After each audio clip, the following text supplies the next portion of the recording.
Hello again. Lovely road down in the larder this evening. We're just going to run through, we've skinned some off, they've already gone.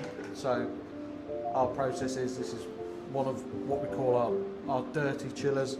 So everything comes here after the shop, and then at the time when we're ready to process, they'll be skinned, muslin wrapped, and they go into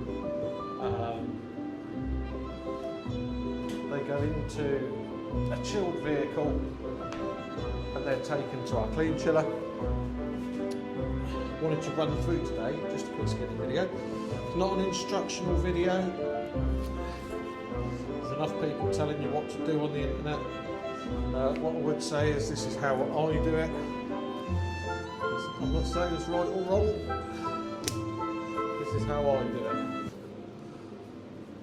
So what I'm trying to do is give myself some strips to work with.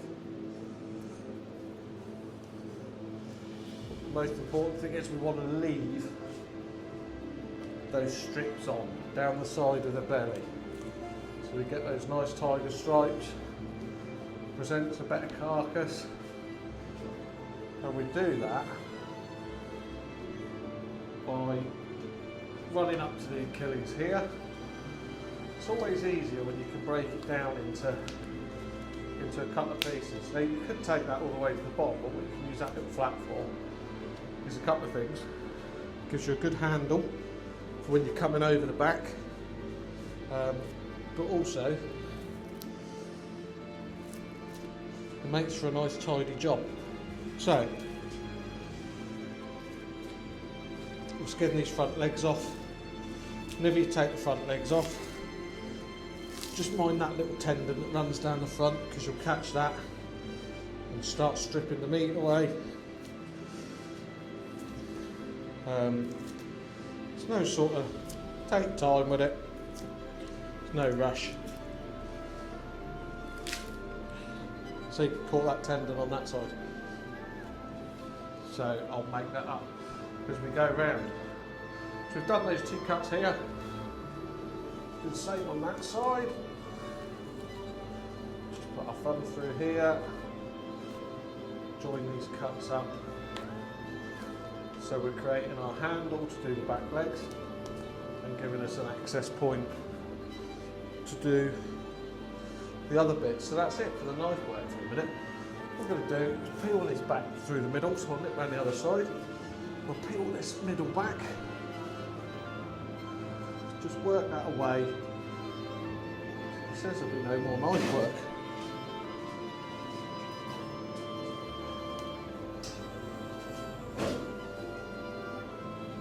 We'll peel the back away like that.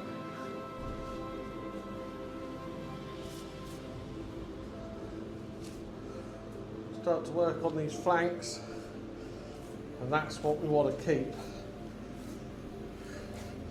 So you're moving it away from the carcass all the time, keeping the fur away.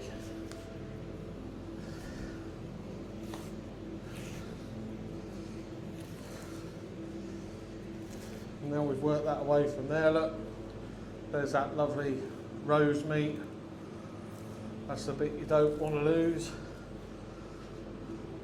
There's a gland up in this corner, that gets lost sometimes. Or you can leave it on the carcass and take it off at processing.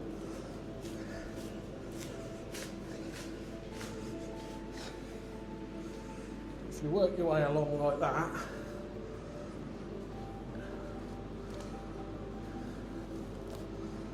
always working away, look, away from the carcass. And there's your one side.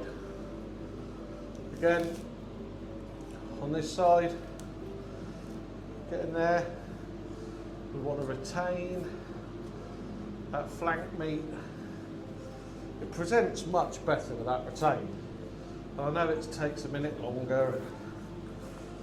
That's where you see your lovely tiger stripes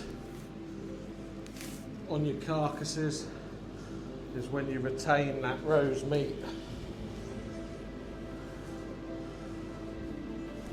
Work away this way, look, I'm just using my hands. Just pushing, look. Pushing.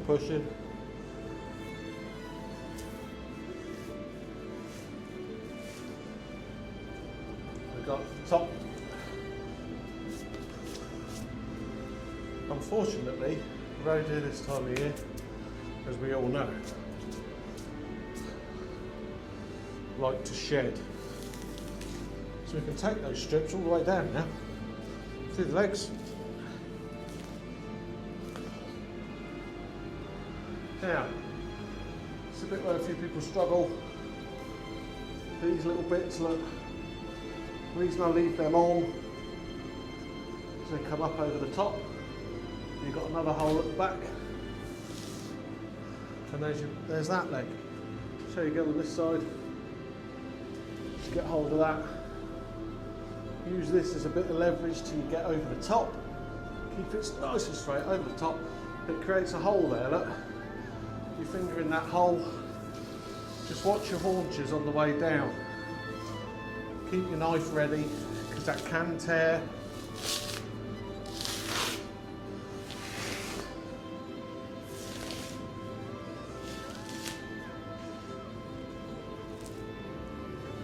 Use a little bit of knife work in a second, just to free this up.